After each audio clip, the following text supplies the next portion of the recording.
If I was to stand and ask you guys, would everyone donate a dirham to be sent off to help some children in Africa? You guys wouldn't hesitate, right? 1 dirham, why not? And you know the story about, the children, underprivileged children in Africa who are struggling, and that is an important story. However, if I asked you, could I have a dirham from each of you guys to help the youth of Dubai, you guys would laugh at me, right? Like, youth of Dubai have everything they need, correct? I mean, wouldn't you rather support kids in Africa, the story we already know? But I think that what's missing here is the untold story of the modern day youth. The story that we youth who seem to have so much, at the same time are lacking a lot in our community and our lifestyles. And today, I'm going to tell you the story about GYEM. If you imagine GYEM as a tree, the things that you see now are like the fruits of our labor, the GYEM Center, the website, things like that. But I'd like to also begin by telling you kind of the roots of GYEM, how my mom and I, shaped GYEM and how GYEM has shaped us. So to begin with me, I think 3 things have really shaped me in my life, which is my relationship with my family and my mother, my background as a Korean American, and my faith.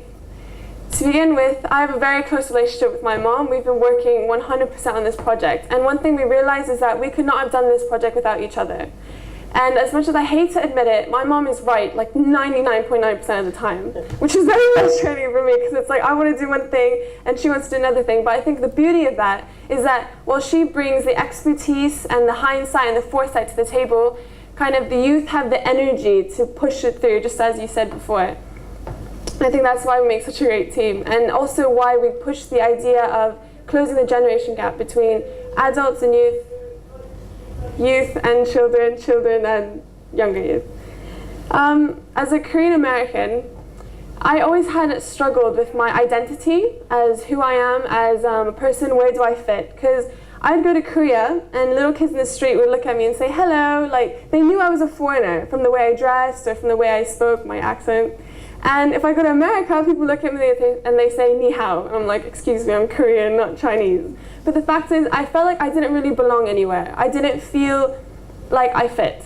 So obviously in my teenage years, I fell into the same thing in the media, like the idea that in order to fit in, we have to follow certain norms.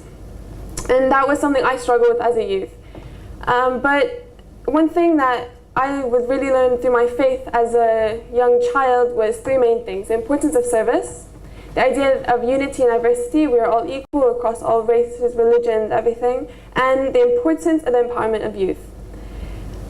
Furthermore, the fact that I struggle with my identity as a Korean American really helped me shape the idea that I am a global citizen. So rather than saying, oh yeah, I was born in America, my parents are Korean, we moved all over, and now I'm living in the Middle East, I just say I'm a global citizen. But one thing I realized is that these ideas that I nurtured from a very young age kind of lay dormant. During my teenage years, I, again, as I said, fell into the media. It became very all about me, the clothes I wear, who I hang out with, what I believe in. I really think that the media defines youth nowadays as rebellious. We have to, be party animals and not get along with our family. But that is not the reality. I mean, youth have an amazing potential to think forward. I mean, see issues around you and address them. They have the energy and the capacity. And I think that's what we're trying to address through GYEM, is to redefine who youth are. And the way I was able to kind of re-nurture these ideas was through my service projects. My service projects served as a platform for me to think beyond myself, for me to open discussions with like-minded youth, and for me to be able to do what I love doing, but while at the same time serve a cause. I mean, I did a variety of projects such as E-Cubed Environmental Group. I worked with junior youth and children. We did a Gaza charity event, which me and just 2 of my friends organized. Everyone told us it was impossible, but we did it, and we're very proud of that fact. And thank you, Mom. And float your boat. She's always there in the background taking care of me. But I think through my service projects, I realized one very, very scary thing. And if you ask most people, you say, what do you think is the biggest problem now? Most people will say, the biggest problem is that there are too many problems. From the chemicals they put in our clothes, from the food we eat, to pollution, global warming, it's very overwhelming. But I think the scariest thing is that many youth, not all youth, but many youth don't have hope. Many youth don't have a value of self-worth, and many youth don't have a sense of community. And as a youth, I have felt the same thing, like, oh, I'm only one person, what can I do? And what's great about the gentleman that spoke before is the idea that through community, you can engender many more ideas than you could as an individual. So as an individual, you can maybe accomplish this much, but as a community, that becomes multiplied so much more. And it's not our fault. It's not the youth's fault that the world is this way. It's not the youth's fault that sometimes we may feel lost or hopeless. But I think the biggest step now is to acknowledge that and move on with the decisions you make today to shape your tomorrow. Second thing I realized is that youth need a platform. Just as service served as my platform, of course there are many other elements like my family life, the conferences I attended, my friends, but youth need a platform so that their ideas, qualities, and capacities can come to life. Now, the story of GYEM. So many people ask me, why did you start GYEM? How did you start it? And I think it was because we recognized two things, is that there's a lack of collaboration and unity within, let's just speak about Dubai for now. There are many great projects happening, but they're not really connected. There's projects happening here, there's great projects happening in school, but the thing is, when I did projects like E-Cubed, I felt so alone at times. Like, I knew there were other youth doing things, I didn't know how to find them, I didn't know how to connect with the correct resources, and it was discouraging and disheartening. So there has to be a platform where we can find like-minded youth, like-minded people to help.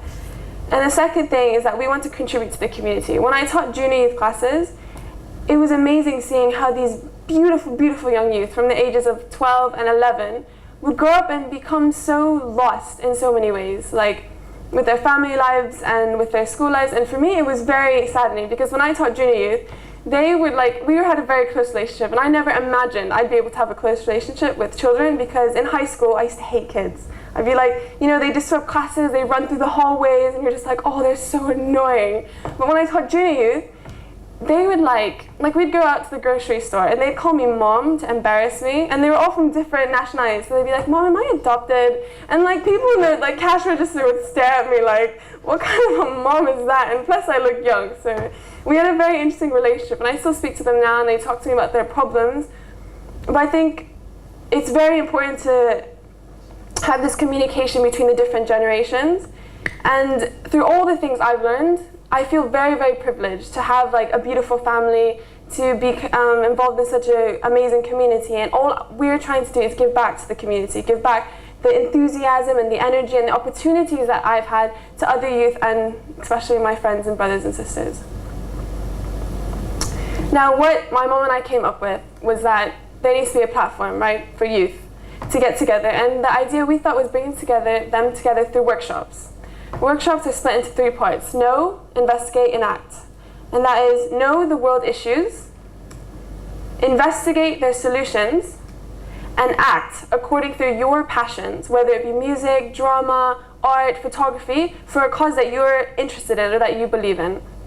And we had our first workshop in 2009 November at Zayed University. It was all very last minute, and it was just kind of like a test run to see how it would happen. And lots of people went through great pains to organize rooms for us and math labs and everything. But our first workshop was about 20 to 25 youth from Abu Dhabi, Qatar, Bahrain, and Dubai. And it was amazing for me. It was an incredible experience. I was quite skeptical in the beginning of how other youth would respond to the idea of discussing things you don't normally discuss. Like if you talk to teenagers, if you listen to teenagers' discussion, we usually talk about the newest movie or the different fashion lines coming out, or oh, this happened with this actress or whatever. But here, we asked the youth, what would you like to discuss? And they actually said, we want to discuss about religion. And for me, I was really taken aback, because these dialogues aren't things that would normally happen in somewhere like a club, or I don't know, out driving in a car maybe. And from the outcome of this workshop was that we did a Terry Fox run. We participated in a Terry Fox run.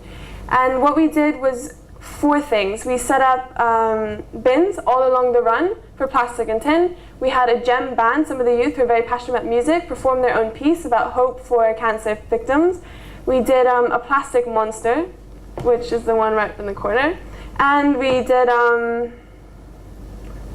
Oh yeah, and we had the big recycling bin, litter monitors, where we had everyone wear a ribbon and that writes litter monitor, and that made people feel like they were part of something bigger. And I think it was a collaboration between art, music, service, and interaction within the community that made it so successful. And what was amazing was that I've been to the Terry Fox Run before, and I'm sure some of you have as well, but like just 2 years back, after the Terry Fox Run, there was like masses of trash everywhere. Like if you go along the run after the end, such a beautiful cause would end with something so like unpleasant to clean up after, and it would be the workers who would clean up. So after this event, we went around the run once, and there was not a single piece of plastic on the floor. And for me, this is amazing that we youth, just 20 of us, something we planned like a week before, could be so successful. And even the Terry Fox Run team told us, this is amazing, thank you so much. And it was a fun experience. I mean, to create the pallets, the monster, Arno and I were driving around at like 12 midnight in our cars looking for wooden pallets to paint. And we had to do it in our garage, so our parents couldn't park our cars and stuff like that. But it was an interesting experience. And what we learned from this is that youth are ready. They just don't have the tools or the resources to do so. Not all of them, but many of them, many youth. I would say GYEM has evolved a lot from the beginning, from 2009 when my mom and I were first discussing it. Not in a coffee shop, unfortunately, it was in our house, but you know. I think it's the experiences that we went through together, along with all the reflection, all the amazing feedback we got from the community, and that really created GYEM, which is Global Youth Empowering Movement. It used to be empowerment, but we changed it to empowering because the ing makes it action, makes it continuous, and what we want to do is create something sustainable. Not you go to a workshop once and that's it. You go to a workshop, but it's continuous and it's progressive, which is really what we're trying to create a space to do for youth. Now, GYEM is a community initiative that aims to link youth in Dubai, in the Middle East, with the rest of the world to do service projects for the betterment of humanity. That's the kind of bottom line of GYEM, how everything started. Now, our philosophy is GYEM is you. I'm just going to give you a moment to look at all the beautiful pictures of the youth who joined our first workshop. And this is something, we did something called a profile wall, where all the youth would take photos of themselves and then put their passions, like what they're interested in, and then their hobbies, so that youth could look at each other and say, oh, we have similar interests, we can work together in the future. And this is what we're trying to accomplish through our website. GYEM is you, youth, outreach, and unity. Youth are the future. Outreach by thinking beyond yourself and doing service projects, you can begin to broaden your mindset, and the importance of unity and diversity across all cultures, again, religions, races, and backgrounds. So GYEM functions on kind of two levels. This is like the logistical side of it. We have the website, which serves as the online platform, and then we have the GYEM Center, which serves as a physical platform. And the website is basically a place where you can sign up as a youth, as an expert professional, as a corporation, or as an NGO, or a youth organization, 5 things. And you can search each other based on your passions, based on your location, based on your visions or your goals, based on the cause you're working for. So the idea is that we're trying to link every single service project happening in Dubai, whether it be within schools, elementary level, university level, or even outside, just youth running their own projects. Now, the center is a physical platform. The center in itself is an enormous story. I mean, I can't believe now that we are going to be opening up a center in Dubai Festival City in 2 weeks. I mean, just right before the summer, we had no idea that we'd be opening up a center. But again, through the different people we met, the different ideas kind of added up, and the fact that we didn't have room in our house anymore to fit people, we decided we really needed a place we could meet regularly. And I'll actually, during the discussion part, I'll explain this because it's quite a long story. But just to give you a breakdown on what the center is for, it's basically a youth center. And the idea is that by bringing youth together, we're going to strengthen our youth community. We focus on youth development as well. So it's not just about service projects. I mean, maybe everyone who becomes a member of the GYEM Center can get student discounts for Magrudi's or Fitness First or Boost, places that encourage health or fitness, or reading is very important. It's a place where youth can come together to reflect, discuss, share, learn, and grow. It's a place where every youth-led project, group, or event would be represented. I mean, there's already great initiatives happening now, so we're not just trying to create new initiatives, we're trying to connect the already existing ones, as well as have youth address the issues that maybe aren't being addressed now. Also a place where NGOs, youth-inspired organizations and corporations can be represented. I mean, DFC is working very, very closely with us now. I'm sure there's other great corporations out there that have the expertise to aid young social entrepreneurs to start their own projects.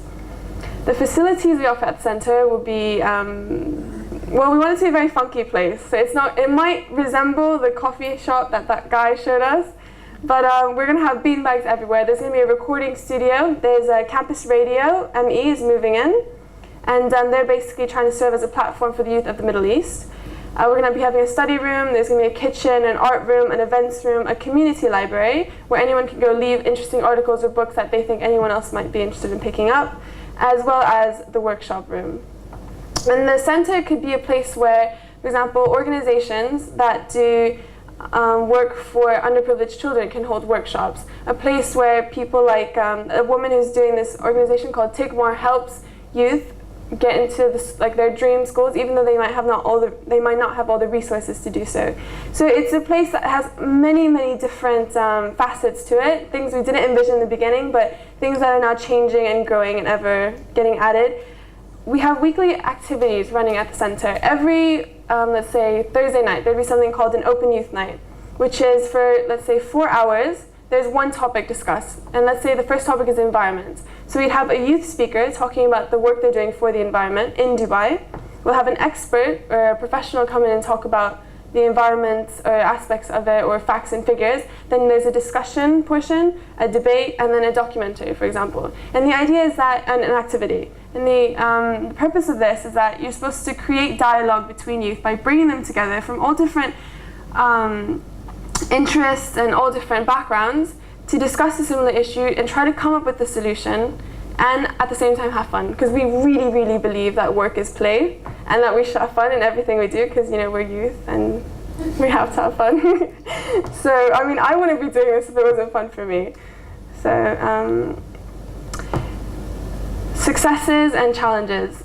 I think the thing that really inspires us the most is when other people recognize our vision and kind of say, you know, I'd like to get involved, we love what you're doing. That just a little bit of any kind of enthusiasm or support really drives us. And I have to emphasize that I'm really overwhelmed by the amount of support we're getting now at this point. Like, I mean, we had all of our paint sponsored by Alva Paints to paint the entire bottom floor. And this isn't even a center that's up and running yet, it's just started. I mean, just the fact that we've been partnered with DFC now, they've completely sponsored us, the center. It's a 36,000 square foot building. Sorry, the photo didn't get uploaded, I don't know why. But, and not only that, just the community response from the youth who are calling us every day saying, you know, I'd like to do this, I'm interested in photography, I'm interested in filmmaking. From the adults who are saying, I'd love to devote my time, we love what you're doing. The community support is overwhelming. And it's very humbling for us, because this isn't something we're trying to do to say, oh, you know, this is a great new idea. It's basically we're trying to connect all the already existing great new ideas and at the same time nurture the youth of our community. I mean, there's an event called TEDxYSE, Young Social Entrepreneurs, and it's happening in Washington, D.C. And GYEM was actually chosen as one of the 8 speakers to go and present their idea to a crowd of over 400 people. And they're in conjunction with Ashoka Foundation, which is a foundation that basically provides funding and resources to jumpstart social entrepreneurship projects, and they work with huge corporations. And the fact that we're getting this kind of feedback is just, I mean, it's amazing. I don't know how we did it, Mom, but I mean, I really think it's not us. It's definitely not us. It's the fact that the community all got together and they're really helping us out.